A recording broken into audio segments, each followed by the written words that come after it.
Welcome you back to FUNNYMATH page as we still continue with our, BECE episodes. This is going to be our 15th episode. I wish you the best once again in your BECE. Now, let's answer this question.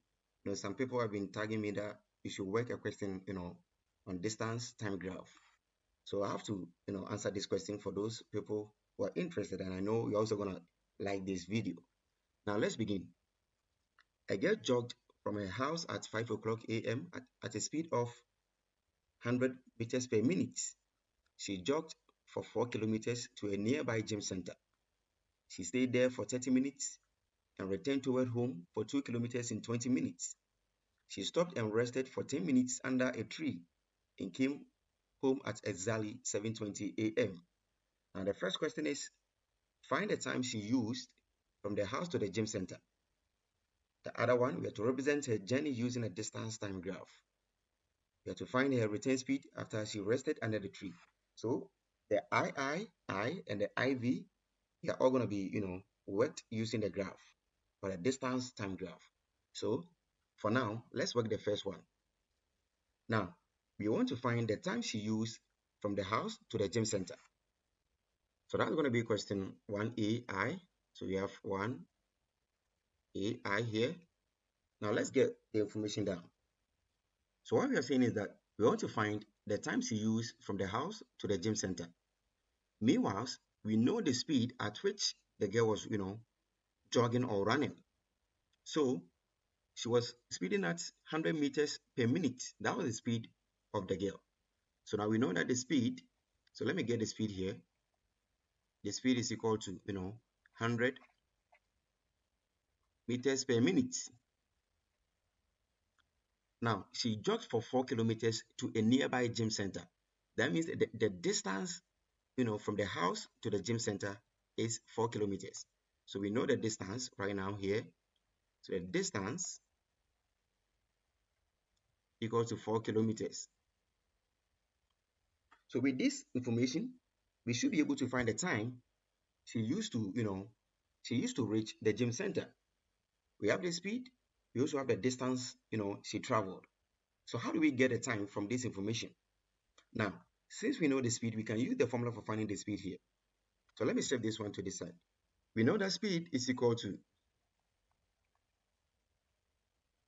the distance traveled over the time taken. So that's the formula for finding the speed, and that is distance over the time taken, or simply the time. Now, what you have to know is that the speed was given as 100 meters per minute, and the distance was also given as 4 kilometers. There is some contradiction or a problem here.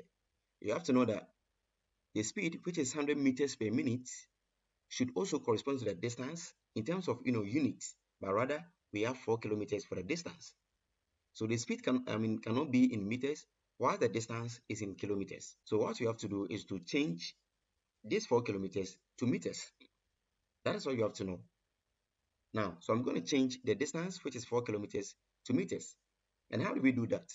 We know that 1 kilometer, 1 kilometer is equal to 1,000 meters. You have to know this relation.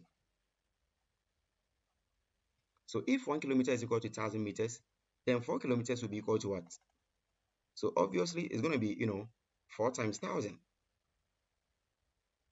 And that will give us, 4,000 meters.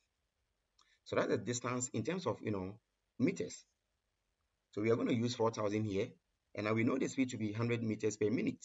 So what do we do to find the value of t, which is the time? So this is what we're going to do. So this implies that now the speed, I'm using this formula. This is the formula that I'm using. The speed, which is 100, meters per minute. So we have 100 meters per minute is equal to the distance, which is now 4,000 meters. So we have 4,000 meters here, divided by the time. So I'm just going to use, t for the time. So that's what we have. So what do we do? To find the value of t, we can just, swap these guys. We just bring this one here, and the t also goes here. Or we can also do cross multiplication. Anyway, we're going to get the same answer. So that's going to be, t equal to 4,000 meters out of, 100 meters per minute. So at this point, we can do cancellations. So we know that this, meters will cancel these meters. So we have these two zeros also canceling the zeros here. So we have 40 out of 1, which is the same as 40. Remember, our unit is going to be minutes. So we have 40 minutes. So that's the answer that we are looking for. So the answer to the first one, which is 1AI, is 40 minutes. That's the time they get used from the house to the gym center. Now let's move on to the next question. So the next question is talking about, representing the journey of the girl using a distance time graph. That is the question. Represent a journey using a distance time graph. So let's move on straight, to the graph, and let's see how we can, get the distance time graph for the journey. But what you have to know is that from the house to the gym center, she used 40 minutes. You have to put this one at the back of your mind. I'm going to use this time there. So now let's move on straight to the graph. Okay, so that's the graph, the graph sheet. Let me explain some stuff here before we, begin with the graph. So this is the scale that I chose here. In this question, we didn't specify or we didn't give you the scale for, for the axis, for the x-axis and the y-axis. We didn't give you any scale. So you have to choose your own scale. So considering the number that we are using here, you can choose your own scale. So let's begin with the, x-axis. That is where we represent, or that's where we write the time. So that's the time here. That's the x-axis. This is the x-axis. So now she left the house at 5 o'clock. So that's the 5 o'clock here.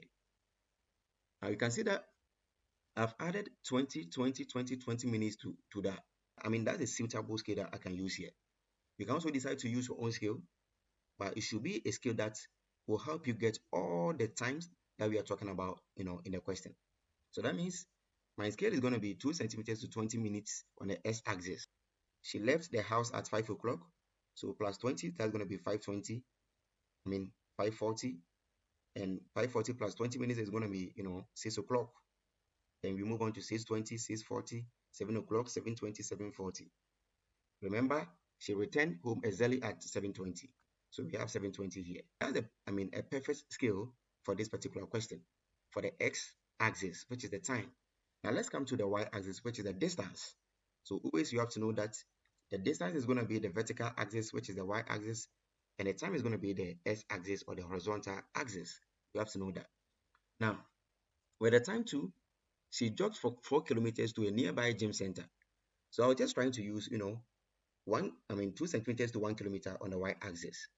So that means for every 2 centimeters, we just add 1 to 8. 1 kilometer to 8. So that's what we have here. So we have 1, 2, 3, 4, 5. The distance from the house to the gym center is, 4. And that's going to be here. So that is it. So now at this point, we can, continue with our graph. So let's begin. I get jogged from a house at 5 o'clock a.m. at a speed of 100 meters per minute. She jogged for 4 kilometers to a nearby gym center. Now we know we have just calculated that, the time that she used from the house to the gym center. That was 40 minutes. So with that information, we can get our first, journey. Now, this is how we're going to do it. She left the house at 5 o'clock. That's going to be here. This point. She used 40 minutes, and this is 40 minutes. That is 540. To reach the gym center, which is 4 kilometers. This is 4 kilometers. So that means that she's starting from here. From this point. Now, to here. If you're confused, this is the reason. So at this point, when you trace down to the, the x-axis, it is at 540. And that is the exact time that she used to travel from the house to the gym center. That is 40 minutes. So we have 40 here, 540 here. And from the house to the gym center is 4 kilometers. And we have 4 kilometers on the, the y-axis also here. So this is the point where we have to, end. Now let's continue. We have our first, journey or our first movement here that ends at this point. Now let's continue. She stayed there for 30 minutes. So now at the gym center, it is 540. she's staying for 30 minutes. Remember that we are adding 20 minutes to this one. So from this point up to this point is going to be, 20 minutes. So plus another 10 minutes is going to be 30 minutes. So the 10 minutes is going to be somewhere in the middle of, 6 o'clock to, 6:20. That's going to be 6:10, somewhere here. So with your graph, you can locate, the middle of 6 o'clock and 6:20. So that's going to be 6:10. So in terms of, this graph, that's going to be somewhere here, the middle. So I'm trying to get a middle, the exact middle for this one. So that's going to be from this point. Let me get that from this point to this point. So we have the time for resting here. So she rested for, 30 minutes, and that is what we have done. So here's going to be, 6:10. So we have 6:10 here. Even though you can decide not to write it, with the points here, you know that that is 6:10. So what then did she do? So at the gym center, she rested for 30 minutes and returned toward home for 2 kilometers in 20 minutes. So now the girl decided to, come back home. But now, let's see what happened. From the gym center to the house is 4 kilometers. But this girl didn't come straight to the house, but rather she came 2, kilometers from the gym center to the house. So let's see something. 2 kilometers is going to be, from 4 to 3, and then from 3 to 2. Because we are from 4 to 3 going to be 1 kilometer, and from 3 to 2 going to be another kilometer. So that's going to be 1 plus 1, which is going to be 2. So it will land on these 2. Remember, she used 20 minutes to do that. So let's see something. So when she was leaving the gym center, it was 6:10. So plus 20 minutes, that's going to be 6:30. This point is 6:20. So 6:30 is going to be in the middle of 6:20 and 6:40, somewhere here. So I want to get that middle. With your graph, you can get that exact middle number. That's going to be 6:30, somewhere here. Remember, it was just 2 kilometers away from the gym center. So that's going to be, up to the 2 kilometers here. So we have 6:30 from this point and 2 kilometers also here. That's going to be somewhere here. So let me trace it down. So this is going to be the movement of the girl.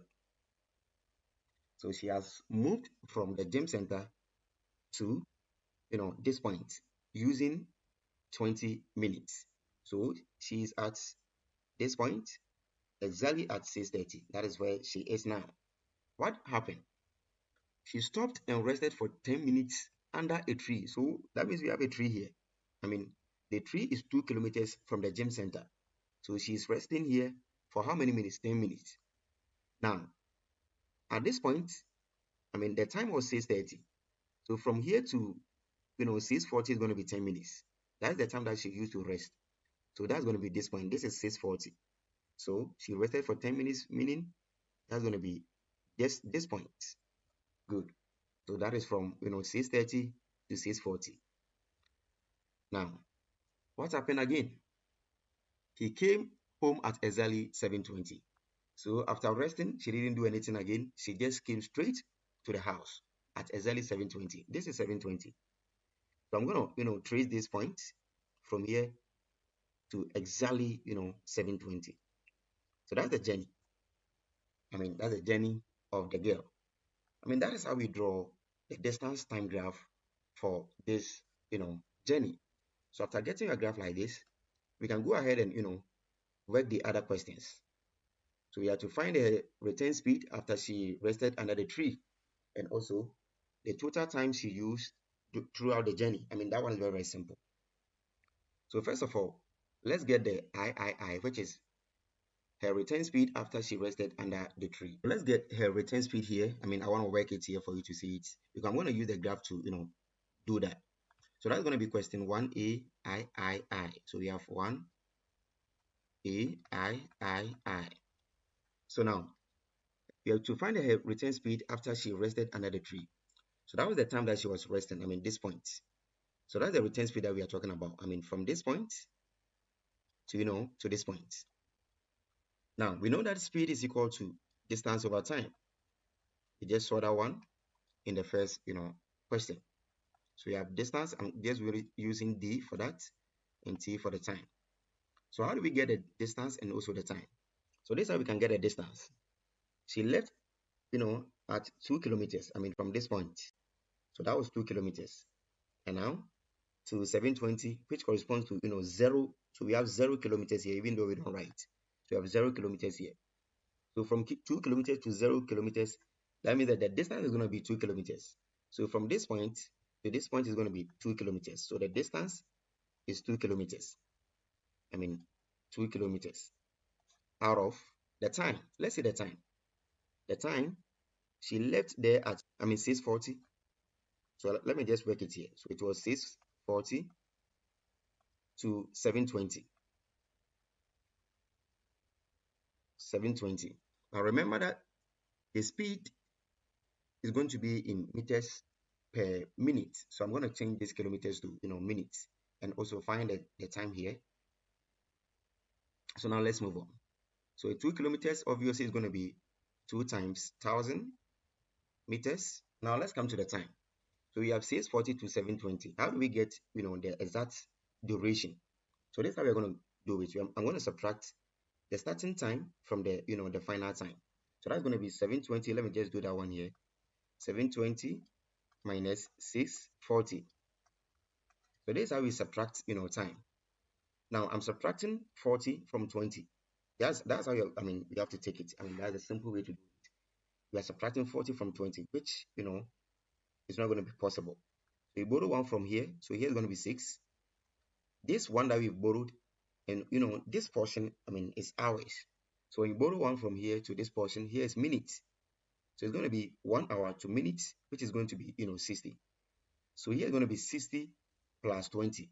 I hope you understand what I'm talking about. So the one that you borrow from this point to this portion is going to be 60 minutes, because 1 hour is equal to 60 minutes. So we just add the 60 minutes to 20 to get, 80. So now we have 80 minus 40, which is going to be 40. So that is how we do it. Now we are left with 6. 6 minus 6 is going to be 0. So simply we have 40 minutes.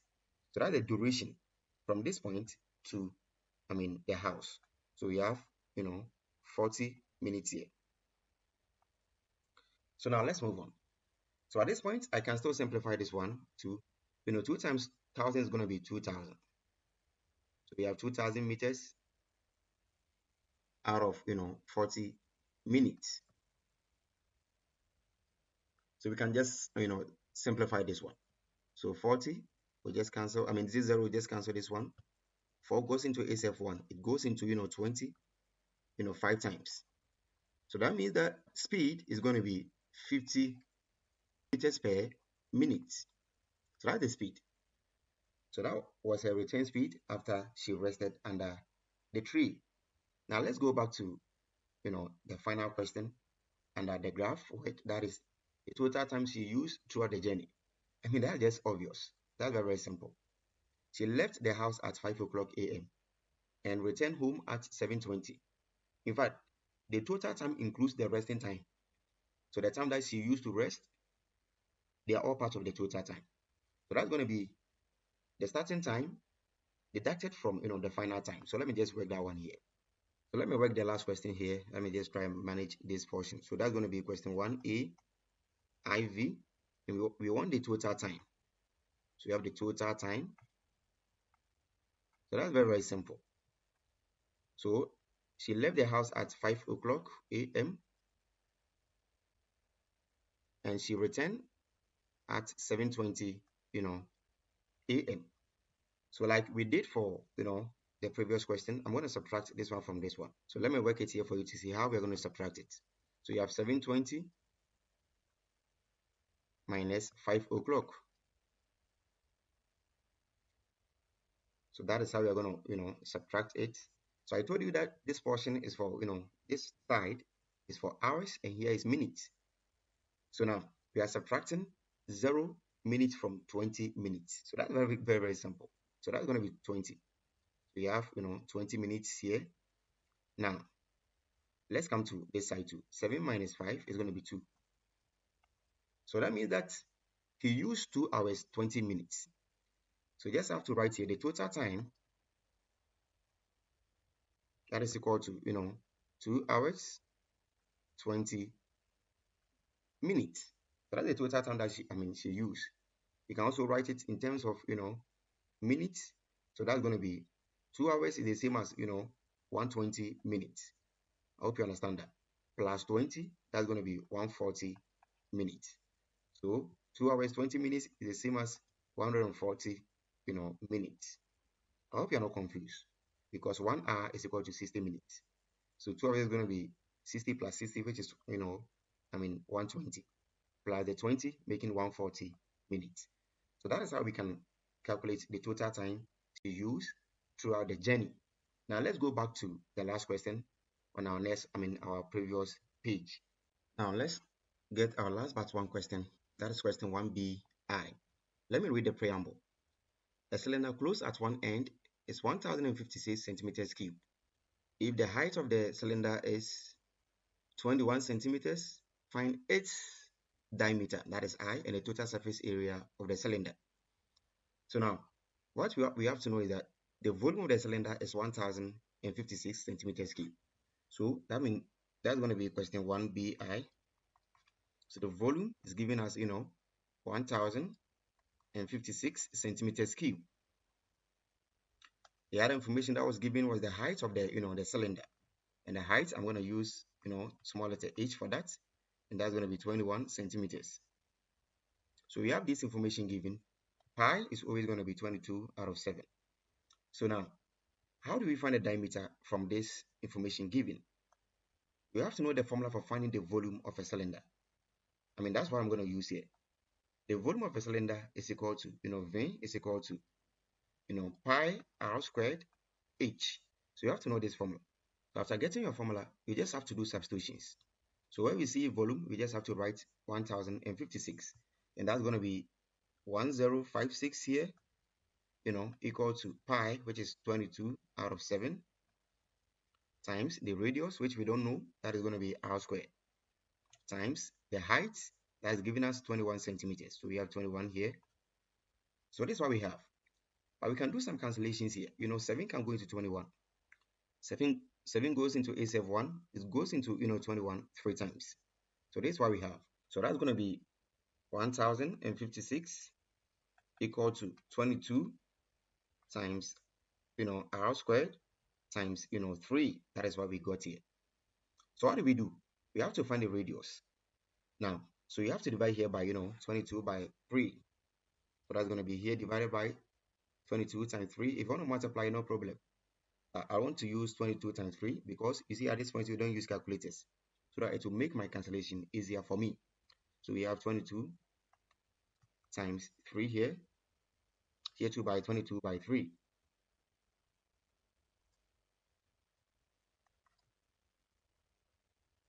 So the whole of this one will just cancel this one, so we are left with r squared. Now we can do some cancellations here. So 22 goes into SF1, it can go into this one, 48 times. So you can check this one. That's going to be, 48 out of 3 equal to r squared.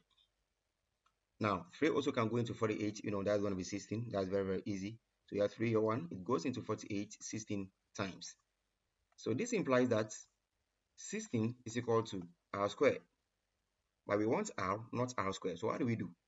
So you have to, introduce the root sign, the square root sign here. So I just have to bring the square root here and also do the same thing here. So this square will just cancel the square roots. So we have r equal to the root of 16, which is going to be 4, centimeters. The radius is going to be 4 centimeters. But let's go back to the question. We want the diameter of this, cylinder, not the radius. So now that we know the radius, you have seen the trick here. We know that diameter is equal to, 2 times radius. So now that we know that the radius is, 4 centimeters, the diameter is going to be 2 times 4, and that's going to be 8 centimeters.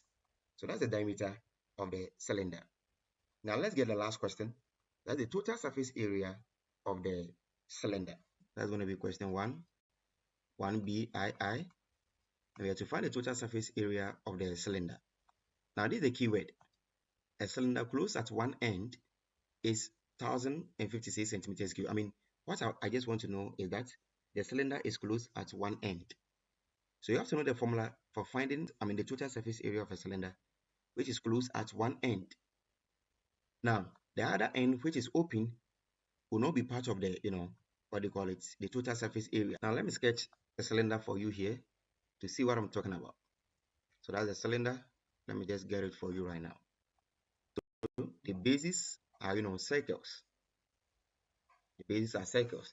So a cylinder which is closed at one end, this side, assuming I've opened this side. So here is open, but this side is closed.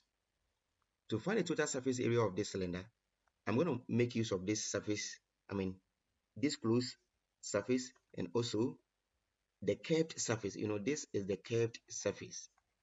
That's the curved surface. So the total surface area of a closed cylinder is going to be this closed part and a curved surface. The open part is not going to be, part of the total surface area. But when it comes to a cylinder which is closed at both ends, that means I'm going to make use of this part, the curved surface area, and that of this part. Now the question is, how do we find, the area for the circles here? The closed ends. How do we find the area? That is a circle. So that's going to be pi r squared. I hope you understand what I'm talking about. So the total surface area of a closed cylinder at one end, so that's going to be, I'm just using TA for the total surface area.